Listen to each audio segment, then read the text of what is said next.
Your calendar ahead. Remember, next Tuesday we have a special meeting. But that's all that I have on my desk. On to the Board of Control. Mayor McCann. Thank you, Mr. President. Just a couple things. First of all, I'd like to thank Tiffin Mayor Muntz. Last week, I believe Thursday, we took a small group of us, Kirsty Mack and the DDVB, Nikki Warnicki, our city planner, Gary Butler, and Chief Wilkins, went to Tiffin and toured their downtown for the most part. And a lot going on in downtown Tiffin. And we toured their Ritz Theater, which is a very impressive facility, and spoke with Michael, the gentleman that manages it, and talked about all the different things that they do at the Ritz and how those events create the vibrancy in their downtown that we frequently talk about here. It was a good visit. We learned a lot that I believe that you'll hear from us on some of those things no later than budget time, because they said some things that they were doing in Tiffin that we've done here in the past, but haven't really made it through the budgetary process in recent years, but I believe are worth revisiting. So that's really it. They were wonderful hosts, and their folks spent a lot of time with us, and they were just getting peppered with questions, and a lot of good things came of that. Actually, tomorrow, quite a few of us will be touring or heading down to Findlay for a Tree City USA meeting. And those haven't taken place the last couple of years because of COVID. So we're back at it this year, and we went a few years ago, and I enjoyed that trip a lot. So I'm looking forward to tomorrow as well. And lastly, I just want to remind everyone to complete the survey that's out there right now for the comprehensive plan, and council members should feel free to send that link on to anybody that you want. Family members, our kids were over on Sunday for Mother's Day, and before I fed them, those are the kinds of things. The feedback from that survey is important to us, and the more the merrier. That's all I got, sir. Well, thank you. Thank you. Mr. Leonard. Yes, I would like to request an executive session to discuss the collective bargaining agreement with ASME Union 2213. I'd just like to give you an update on where we stand with union negotiations. Mr. Leonard has requested a executive session to discuss compensation. No, it'd be preparing for conducting or reviewing negotiations for bargaining sessions with public employees concerning their compensation. Concerning 121.22 G4. Okay. Do we have a motion? So moved. So moved, Mr. Mast. Second. Second, Mrs. Crutch. Mr. Corbett? Yes. Mr. Hancock? Yes. Mr. Rusty? Yes. Mr. Mast? Yes. Mr. Wexler? Yes. And Mrs. Crutch? Yes. All right. We'll have an executive session before we adjourn for the evening. Thank you. Anything else? That's it. All right, thank you. Thank you. Mr. Mack. Nothing at this time, Mr. President. Mr. O'Donnell. Real quick, I did want to note for the special meeting next week, we'll publish the agenda. The clerk will publish the agenda later this week, but it will actually include two ordinances. It's an integrated concept for the Defiance Place Apartments development, but it's two ordinances, both the map amendment and the preliminary plan. So we'll have that for you and for the public later on this week. And then I would request an executive session as well to consider the compensation of a public employee, section 121.22 G1, the Ohio Revised Code. All right. Mr. O'Donnell has requested an executive session for the compensation of public employee. Mr. Wexler? I will make a motion for that. Okay. When you're thinking what I was saying. Wake up, right? I'll second. You're gonna say. I'll second. Second. Mr. Wexler? Yes. Mrs. Crutch? Yes. And Mr. Corbett? Yes. All right, and we'll have a second executive session as well. That's all I have. And Mr. Leonard. Two quick things. One, it is about that time of the year. Over the next month or so, our residents are gonna start getting another flyer in regards to the city's electric aggregation program.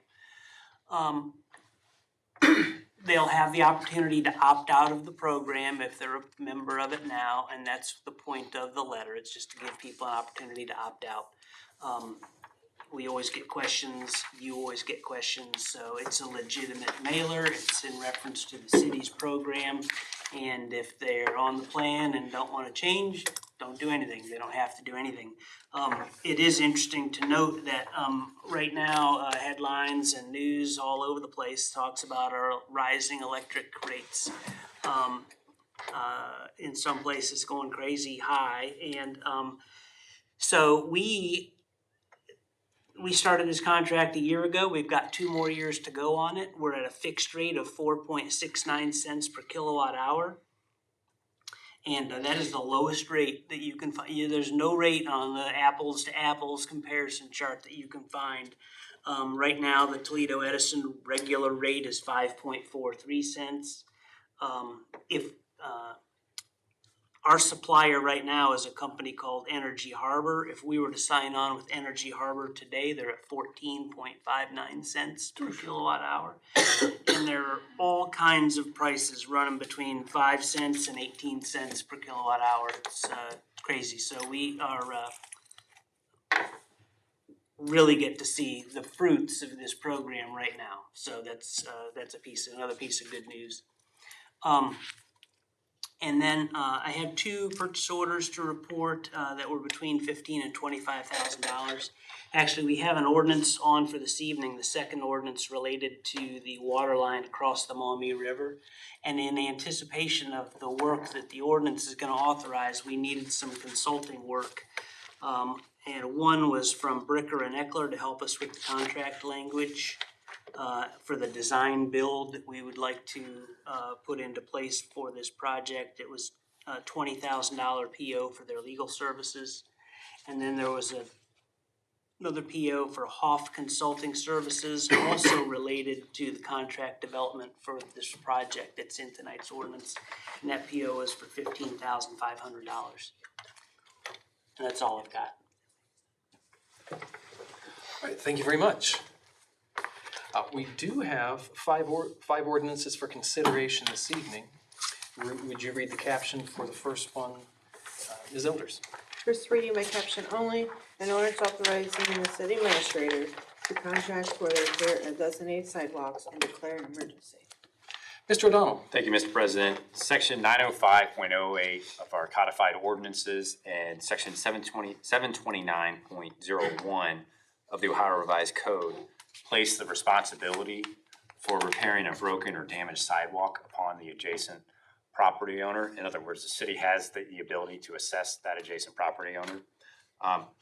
We've kind of carved out here at the city an exception to that ability where trees are planted, street trees are planted in the right of way to beautify the city, and those street trees are the cause, or more specifically, those roots are the cause of that damage. So, I mean, legally, you still have the authority to assess that property owner, but council and the city administration over the years has always taken that gratis moral position that we'll take care of that in those specific circumstances. Otherwise, you're looking at the assessment process. And I'm sure we'll talk about that more next week with Mr. Leonard and the sidewalk, special meeting on sidewalks. There's also the liability risk. If the city were to be aware of conditions on the sidewalk, on record of being aware, and then choosing not to repair those, somebody gets hurt. That's a question that we might have to settle in the courts. So it's in our interest to try and take care of those. And I'm sure that's how my predecessor came to that conclusion, and it's my conclusion as well. So in this particular contract, the city solicited quotes from the various contractors, and Powell Creek Tree Service submitted the lowest quote, $42,987.10. The ordinance authorizes the contract to repair before you, where we were planning on. No, I didn't, I have it right here. I did not pass it out. I apologize, Mr. O'Donnell. Well, the mayor was thinking ahead. He was gonna have it for you, so we were anticipating your questions.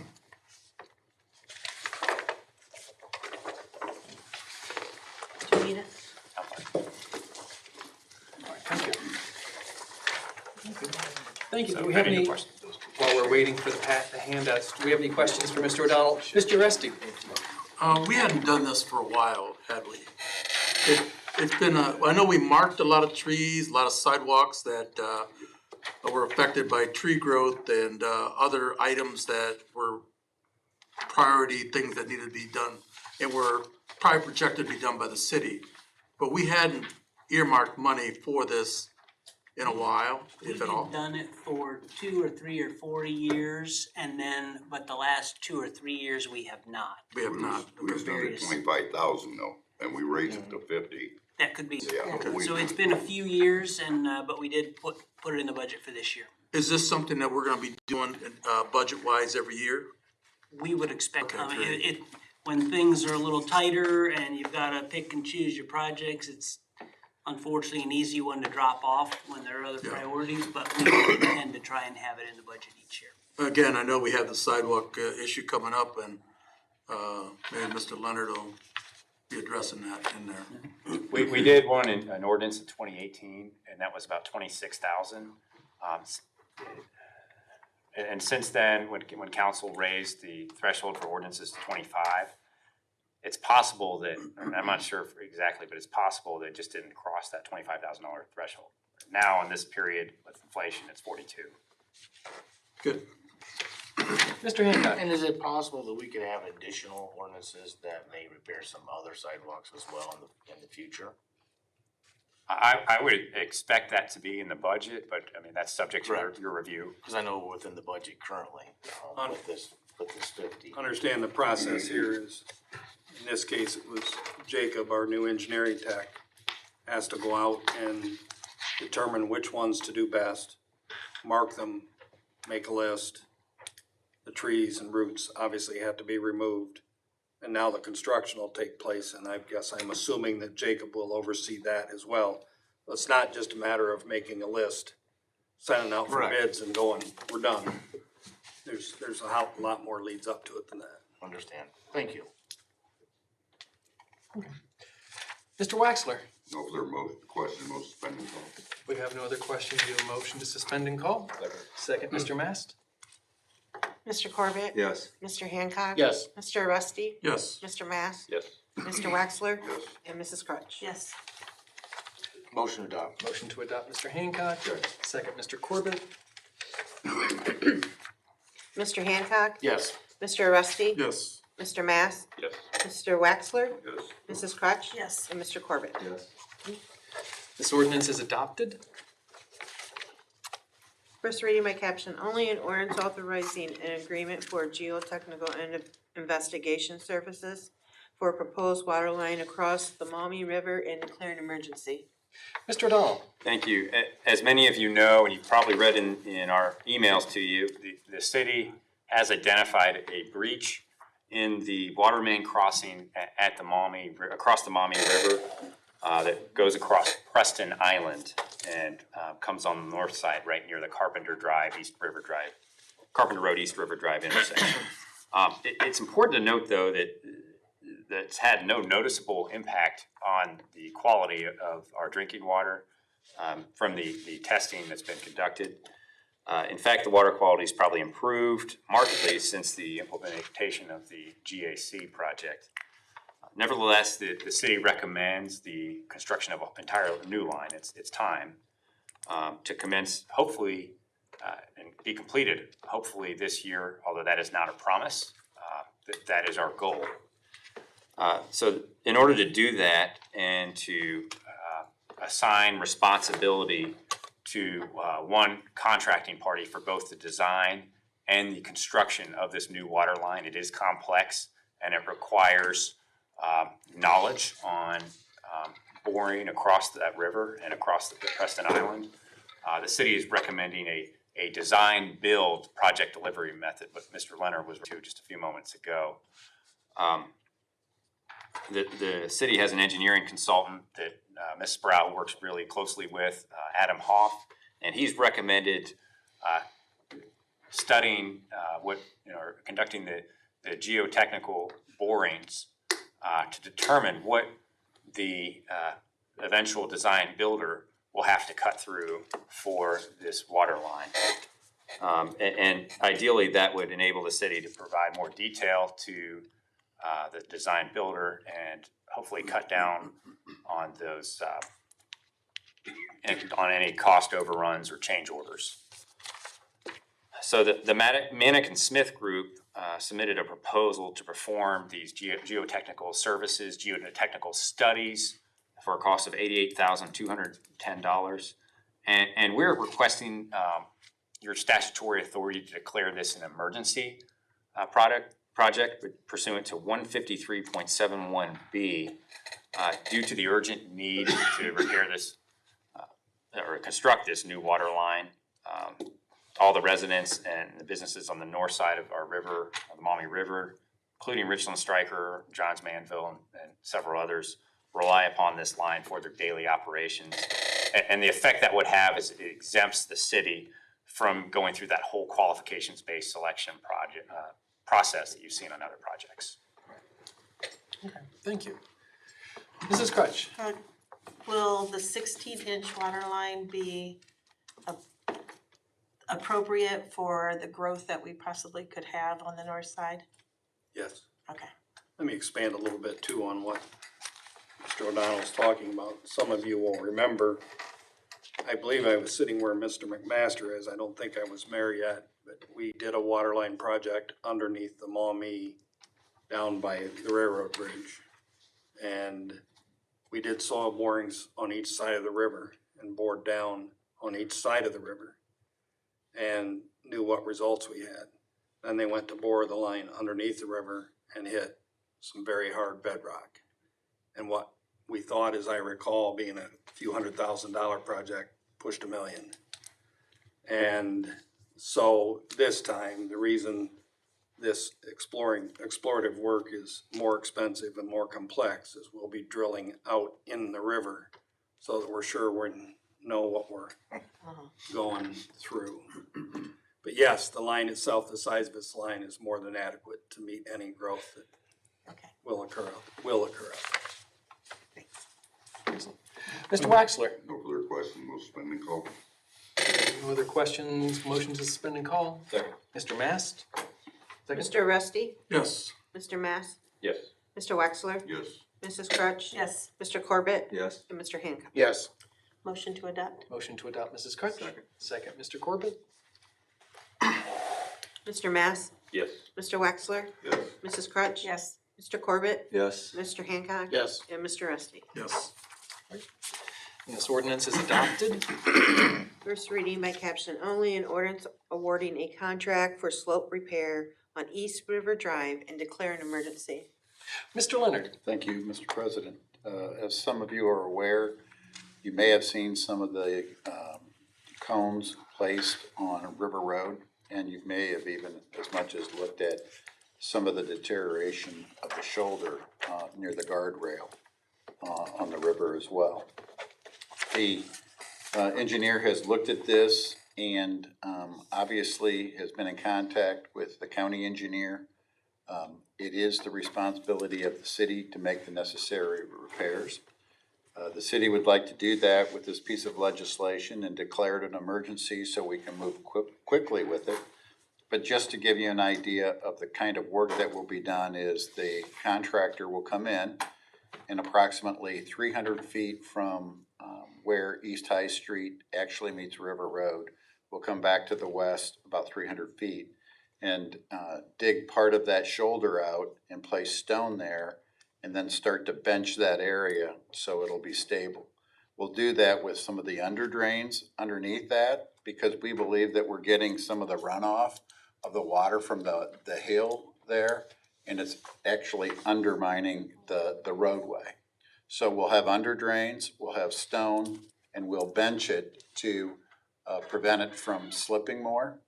The other thing that we'll do is we will curb that area of the shoulder to make sure that the water runoff isn't going across the hill, but it will be moving actually more west, certainly down the hill. So it'll be curbed to take the water away from the roadway and not to deteriorate the shoulder.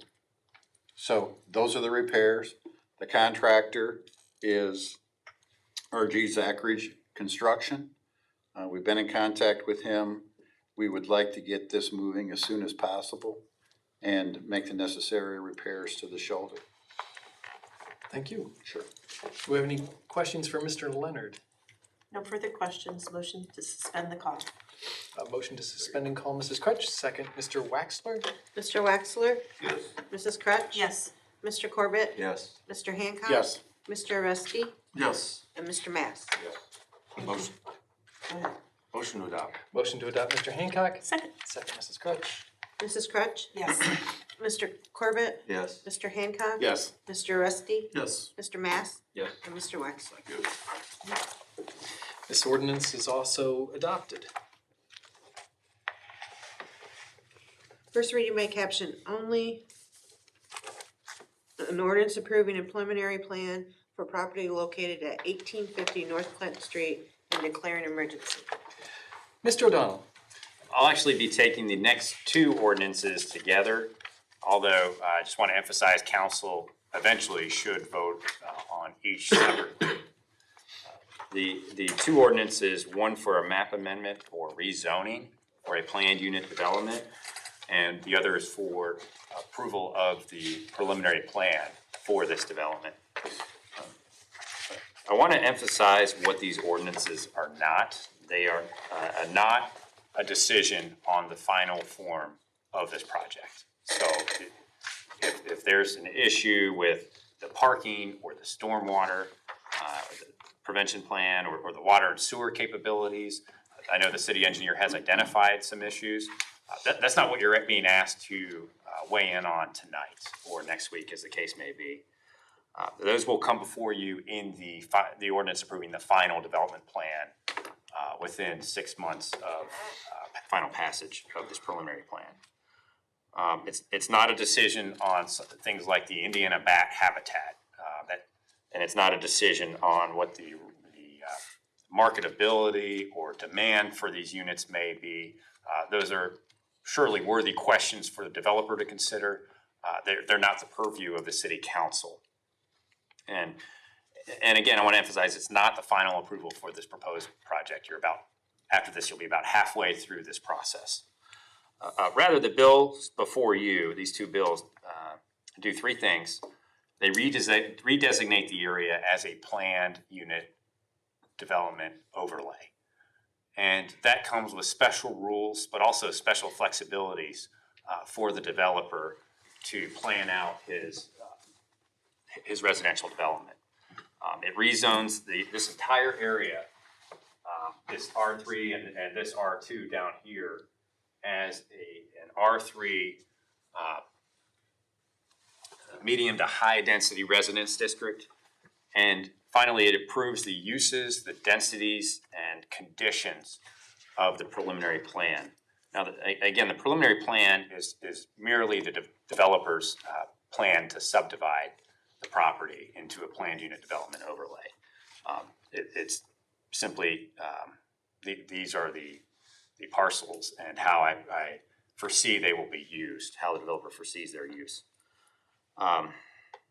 The City Planning Commission held actually two public hearings on February 22nd and March 21st respectively. And Planning Commission recommended both the map amendment and the preliminary plan approval as is. Council, you held the required public hearing last week on May 3rd. And indeed, you can hold multiple readings on this. However, I would caution you that either approval with modifications, or disapproval must occur within 15 days of that May 3rd public hearing. Or in other words, no later than May 18th. And your motion to let consideration of these bills lay would enable a second reading at our May 17th special meeting. I would note the developers here as well if you have any questions. Thank you. Do we have any questions, Mr. Waxler? I'll make a motion with Lem White. Right. If we have no other questions, we have a motion to let lie, Mr. President. but yes. I know we have a couple guests, I'm not sure why they were here. Well, do we have any other questions from council or from any of our guests? Okay. So we'll go in order. We have two ordinances here that were being discussed. The first of the two ordinances was the preliminary plan for 1850 North Clinton Street. We have a motion to let lie on this ordinance. Do we have a second? I'll second. Second, Mr. Corbett? All in favor of letting this issue lie for today, say aye. Aye. All those opposed? All right, this will lie for a week. We'll come back to reconsider and give it a second reading next Tuesday on May 17th. And so the next ordinance was the rezoning of the area? And we could go ahead and do a reading of that. Please do. First reading by caption only, an ordinance amending the district map to rezone property located in Noble Township from an R2 medium density residential district to an R3 medium to high density residential district plan developed overlay. And anything to add, Mr. O'Donnell? Nothing to add?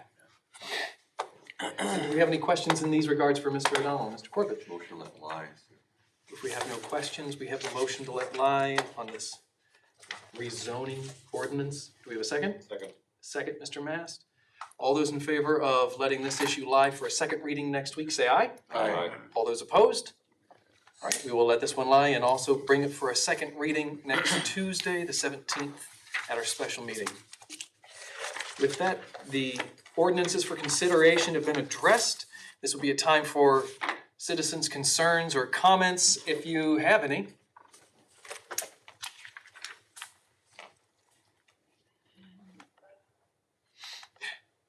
If not, we have a few moments before we have two executive sessions to address before we adjourn for the evening. Now we stand and stretch our legs for a few minutes.